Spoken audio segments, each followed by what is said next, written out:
Olá, eu sou a professora Isabel e meu propósito é te ajudar a acelerar a aprendizagem das crianças com deficiência intelectual ou dificuldades na aprendizagem. Estamos na série Acelerando a Aprendizagem e o tema de hoje é um tema que muita gente tem curiosidade, que é saber sobre a plasticidade cerebral e a mediação cognitiva. Mas afinal, o que é a plasticidade cerebral? Como é que ela funciona? Como é que ela acontece lá no cérebro? Então, nós vamos conversar um pouco sobre esse tema e logo em seguida nós vamos fazer algumas mediações, tá bom? Então, assim, ó, plasticidade cerebral é a capacidade que o cérebro tem de recuperar ou mudar o seu funcionamento, certo? Desde que seja estimulado a pensar. Então, nós temos que perceber o seguinte: essa capacidade do cérebro de se transformar, modificar ou ser corrigido é algo que a gente diz que é latente, é potente, é até inato no ser humano. O ser humano nasce com essa capacidade de modificar a sua estrutura e o funcionamento cognitivo. Se nós temos alguma parte inata, é essa, né? Do nosso cérebro ter essa capacidade de se transformar diante de um estímulo. Então, vamos pensar o seguinte: a nossa criança com deficiência, a ideia que se tem é que ela não pensa, que ela não vai pensar, que ela não vai aprender. Então, o cérebro dessa criança fica basicamente anulado, porque são poucas as interações que realmente vão fazer esse cérebro funcionar, que ela está sendo submetida lá na escola. Então, assim, o que que eu quero que você compreenda? Que hoje a neurociência, ela vem mostrar para nós que, inclusive, uma área lesionada ou uma área que não está funcionando adequadamente, por exemplo, numa criança com dislexia, numa criança com TEA, numa criança com síndrome de Down, várias áreas não estão funcionando adequadamente, não é mesmo? Ou uma criança que teve uma lesão, também essa área está comprometida. Então, essas áreas, a neurociência vem mostrar que é possível que as funções lesionadas sejam assumidas por outras áreas. Mas para que isso ocorra, nós temos que estimular, porque nós temos mais ou menos 100 bilhões de neurônios, certo? Esses 100 bilhões de neurônios, eles captam todos os estímulos e passam adiante. Vejam bem, aqui eu tenho um desenho de alguns neurônios, né? Então, o neurônio ele capta a informação e passa para o outro pelas sinapses. Então, quando a criança está emocionalmente, por exemplo, envolvida, né, com aquele estímulo, tem um sentimento de capacidade. O que que acontece quando o neurônio transmite a informação para o próximo neurônio? Há uma descarga muito intensa de neurotransmissores envolvidos nas emoções, né?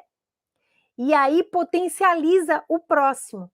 Então, se a criança não é motivada, acha que não é capaz, que o professor dela também acha que ela não é capaz, essa descarga aqui, ó, de neurotransmissores, ela é muito fraquinha.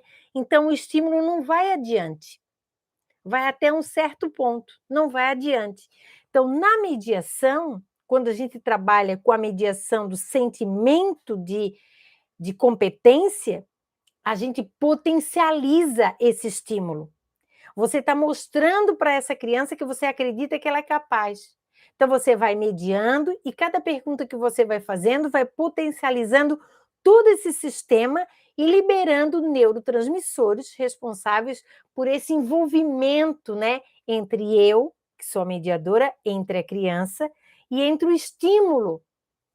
Então, nós três, né, esses três eixos se juntam e potencializam mais e mais esse circuito neurológico, tá bom? Então, vejam bem, esse movimento, né, potente dos neurônios faz com que algumas áreas que são lesionadas, certo? Elas então sejam recuperadas ou força, né? Ou força o seu funcionamento. Elas são corrigidas. Então, a partir do momento que você gera a necessidade do cérebro pensar, ele se organiza, pois ele tem essa capacidade inata de se transformar, né? De se modificar. Então, veja bem, nós temos a capacidade de transformar, de modificar, de corrigir. Ok. Se não é feito nada pela criança, vai ficar cada vez mais atrofiado.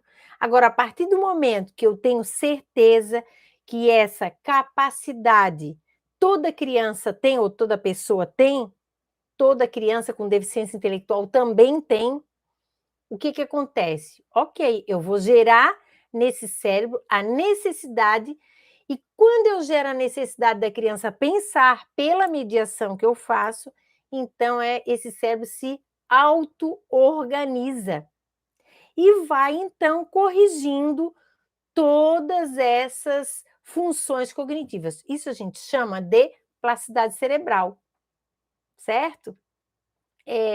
Você pode perguntar: "Ah, mas quando foi? Isso é novo?"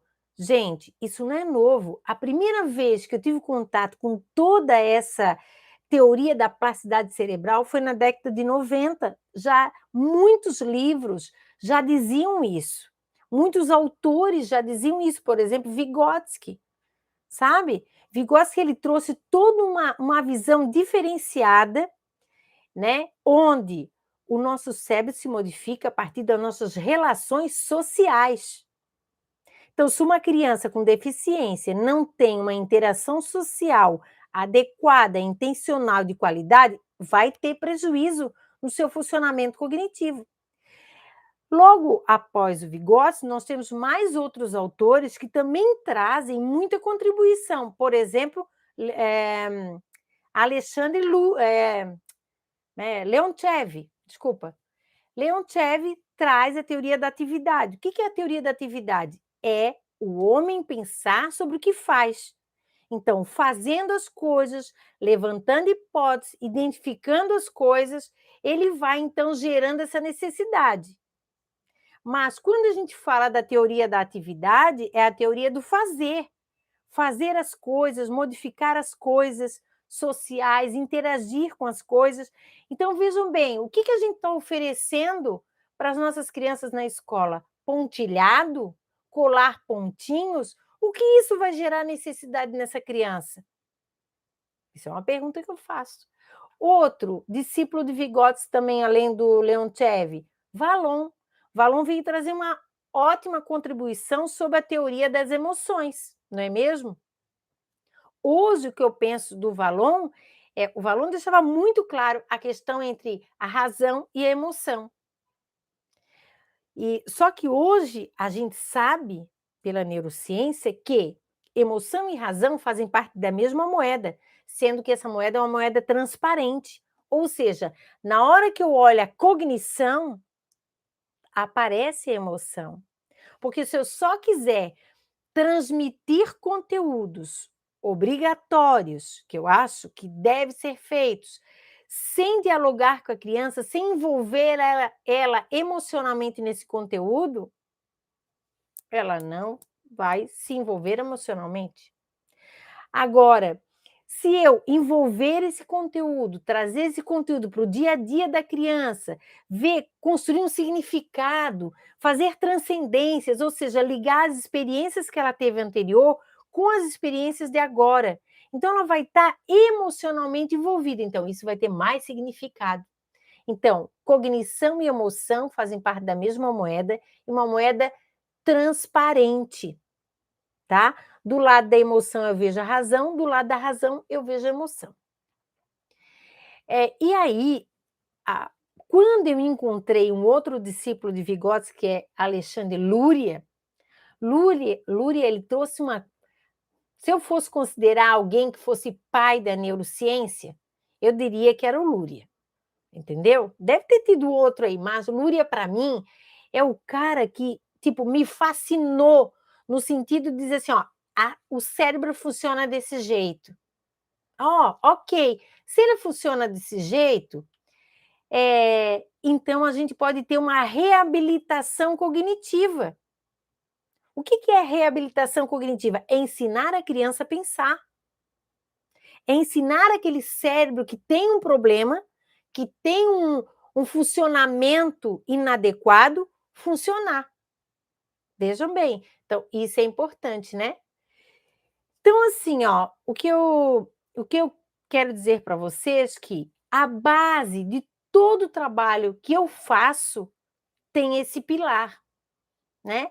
Eu acredito, a partir de evidências científicas, de que o cérebro pode modificar a sua estrutura e seu funcionamento, desde que a estratégia que eu utilize gere nessa criança a necessidade dela pensar, tá bom?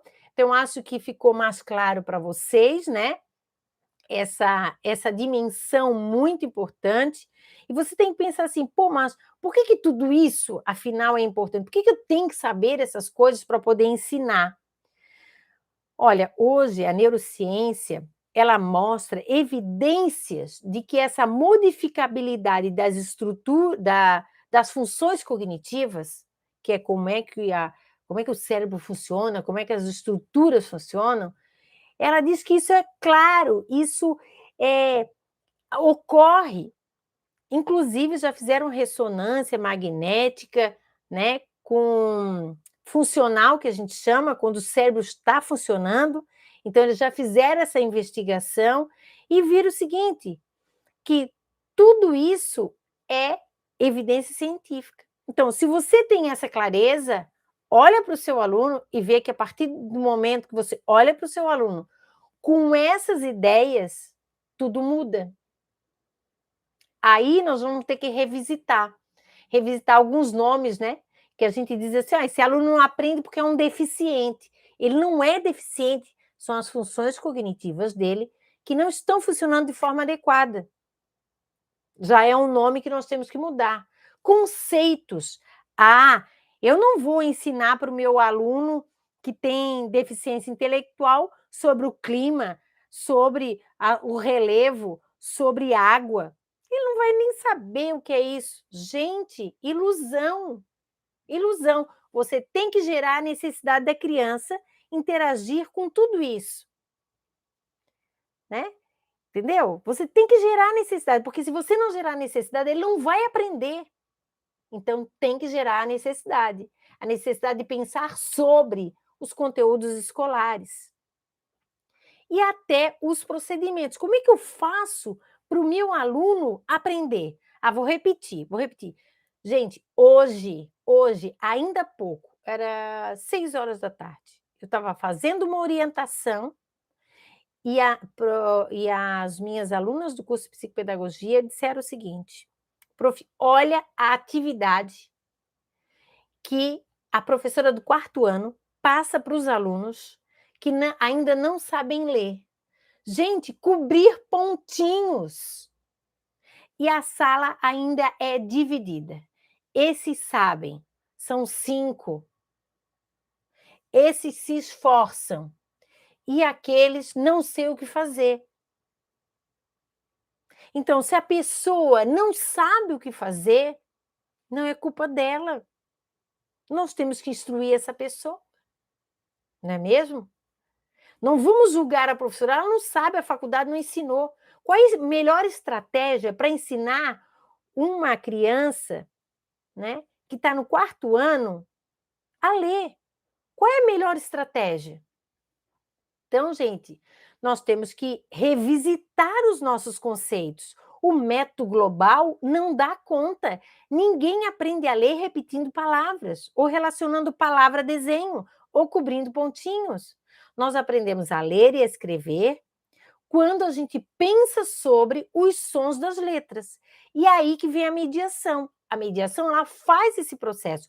Ela faz a criança pensar sobre os sons das letras, identificando o som, classificando o som, analisando o som, certo? Diferenciando os sons e utilizando o raciocínio hipotético, ou seja, levantando hipóteses sobre a leitura e a escrita.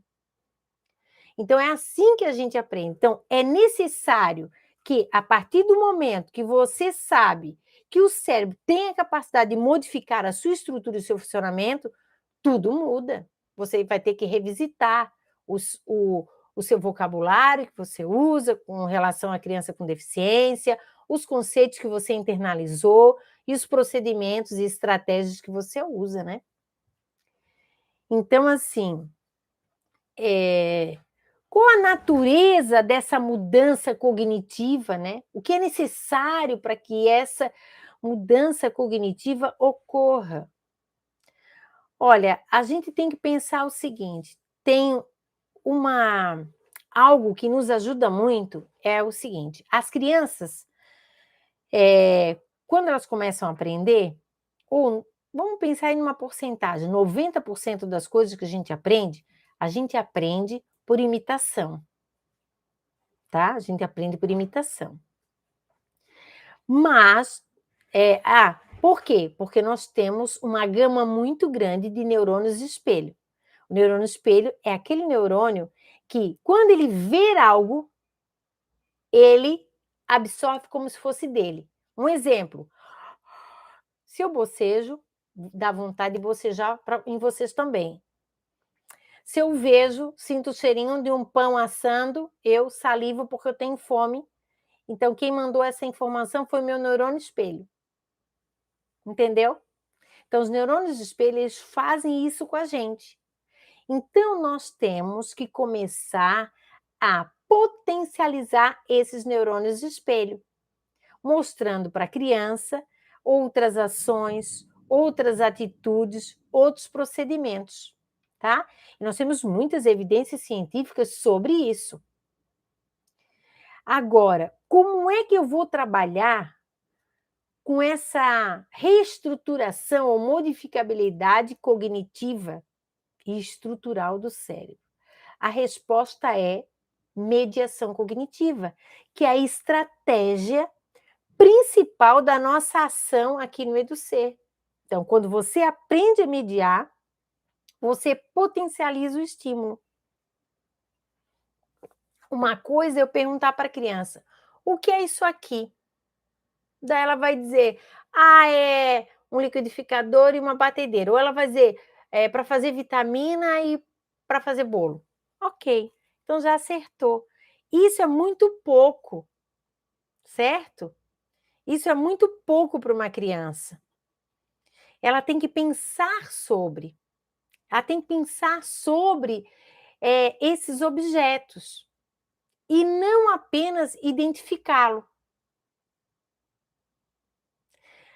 Mas na mediação a criança tem que falar? Tem que falar? Não necessariamente. A mediação, o que a gente quer com a mediação é que a criança pense.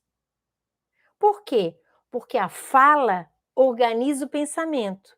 E o pensamento organizado, ele gera a necessidade da fala. Então, consequentemente, quando a gente começa a mediar alguém que não verbaliza, certo? Essa criança começa a dar sinais de que quer expressar as suas ideias, seja por imagens, seja por gestos ou mesmo fala. E isso eu tenho várias mediadoras que me dizem isso. Meu Deus, está tão falante, está tão falante, está tão falante, melhorou tanto a fala. Lógico, quando você faz mediação, você usa a linguagem, e a linguagem organiza o pensamento. Quem fez pedagogia sabe que o Vygotsky tem um livro que se chama Linguagem e Pensamento. E é exatamente isso que ele quer dizer, que a linguagem ou a fala organiza o pensamento. A criança que não fala, mas ela escuta a sua voz.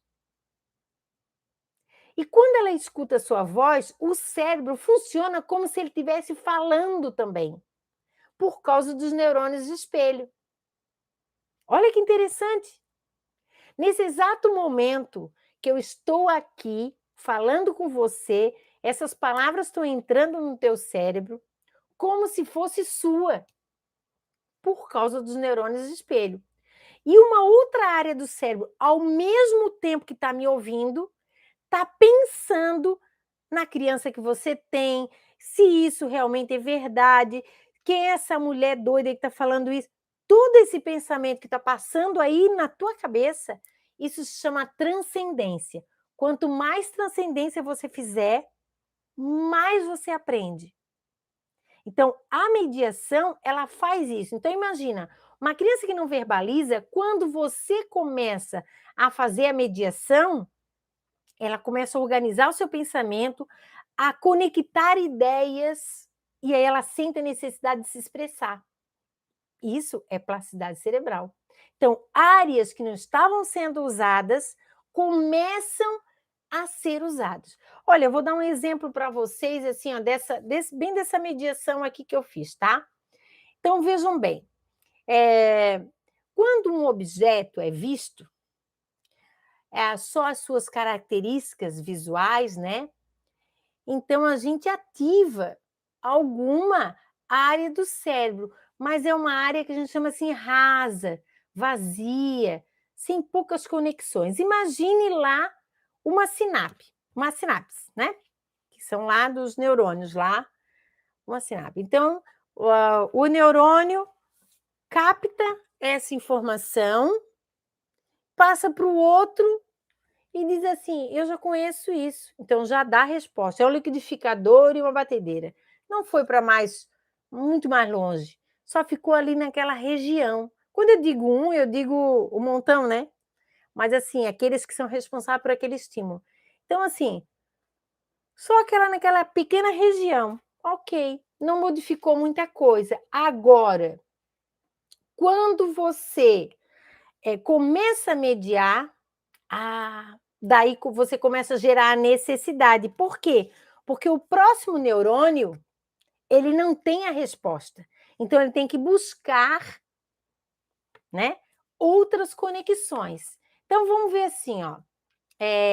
Aparentemente, né, essas duas imagens aqui são insignificantes, porque a criança logo identifica. Mas quando você faz mediação com perguntas do tipo: o que temos nessa imagem? Quais as cores que aparecem aqui? Para que servem? Ó, quais as cores que aparecem aqui é identificação, a operação mental de identificação. Para que servem? A criança vai ter que pensar, vai ter que ver uma experiência anterior, que está guardada lá na memória de longo prazo, conectar com aquilo e dizer: ai, a minha mãe usa para fazer bolo. Isso é uma transcendência. Tá bom? Aí eu provoco mais transcendências, mais ainda. Na sua casa, tem esses 2 utensílios?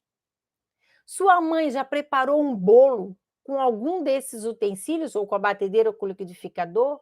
Como ficou o bolo? Você lembra? Os bolos da sua mãe são sempre gostosos? Você já fez um bolo? Gostaria de fazer? Que tipo de bolo seria? Então, assim, ó, as perguntas que eu fiz até aqui é só transcendência, é só conexão com a memória de longo prazo. Estou cutucando lá a memória de longo prazo, entendeu?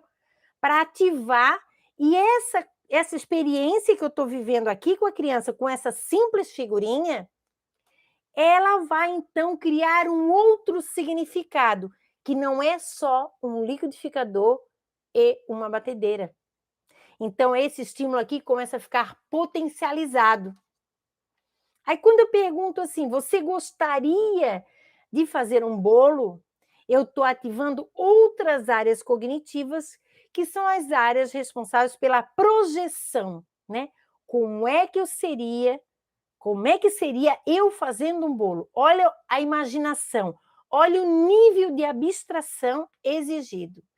E depois, por exemplo, se a criança tem TDAH, eu posso fazer o seguinte: olha, então vamos fazer um bolo, mas nós vamos planejar o passo a passo. Por quê?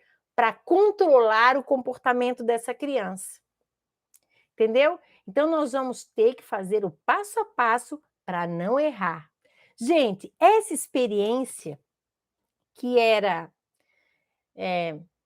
muito rasa, vamos pensar assim, passou a ser uma experiência significativa, certo? E ela é processada por vários neurônios, vários neurônios. E isso é muito importante, porque pensar em fazer um bolo, planejar esse ato, é uma imitação realista, tá? E isso agrada ao cérebro, porque o nosso cérebro gosta de pensar, ele gosta de projetar, ele gosta de imaginar, tá bom? Então, assim, ó, como é que eu vou usar a mediação cognitiva na sala de aula? Sabendo, então, que a plasticidade explica toda essa mudança que pode ser produzida no cérebro, nossas experiências educacionais, elas ganham um sentido maior a partir da experiência mediada. Por quê? Porque quando eu vou fazer uma mediação, eu sei que naquele momento eu vou mudar a estrutura cognitiva daquelas crianças. Eu vou aumentar essa densidade, que a gente chama das sinapses, ok? Eu vou aumentar isso. As crianças, elas adquirem novas experiências que são conectadas à memória de longo prazo. Aí essas experiências, elas ficam potencializadas e vários neurotransmissores emocionais são liberados de uma forma muito intensa. Por quê? A criança vai aprendendo que ela é capaz de pensar e isso dá prazer. Outra coisa é assim, ó, a memória, a área responsável pela memória é muito próxima de uma área que é a área do prazer, da satisfação, certo? Desse sentimento de competência, dessa ideia. Então, quando você cutuca, eu digo cutuca, né? É feio, né? Mas eu gosto.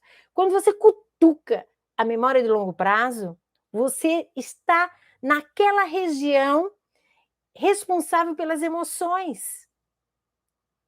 Então, aquela área também é potencializada. E aí a gente tem, então, mudanças estruturais profundas, gente.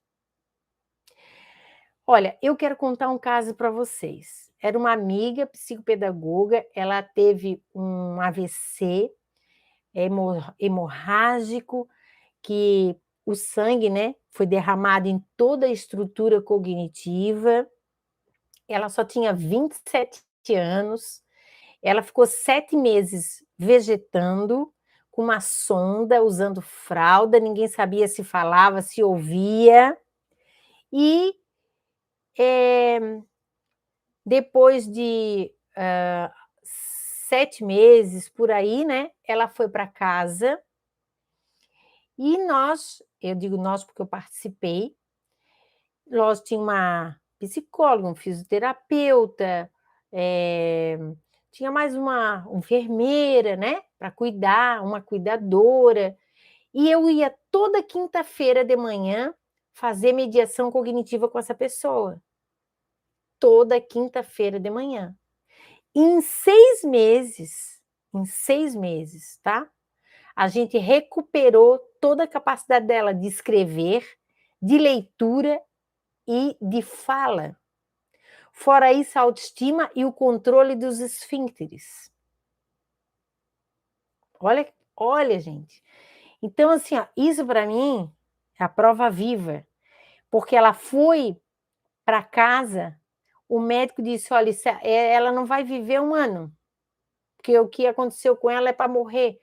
Uma em sei lá quantas vive de forma vegetal para a vida toda. E hoje ela anda, faz as coisas, é independente, entendeu? Então, nós não podemos aceitar de braços dados, entendeu? Uma criança com deficiência, porque a sociedade botou na minha cabeça que ela não aprende nada. Aprende! É só usar a estratégia correta, tá bom? Então, assim, ó, essa experiência que eu vivi, né, mostra que não podemos simplesmente aceitar essa situação, não, né? Dizer que não tem nada para fazer. Pois tem sim. O cérebro reconstrói conexões interrompidas por trauma, por doença, por condição genética cromossômica. E diante disso, no caso da criança com deficiência intelectual, não alfabetizada, com autismo, não alfabetizada, a gente consegue alfabetizar, entendeu? A gente consegue fazer com que ela aprenda, se torne mais independente.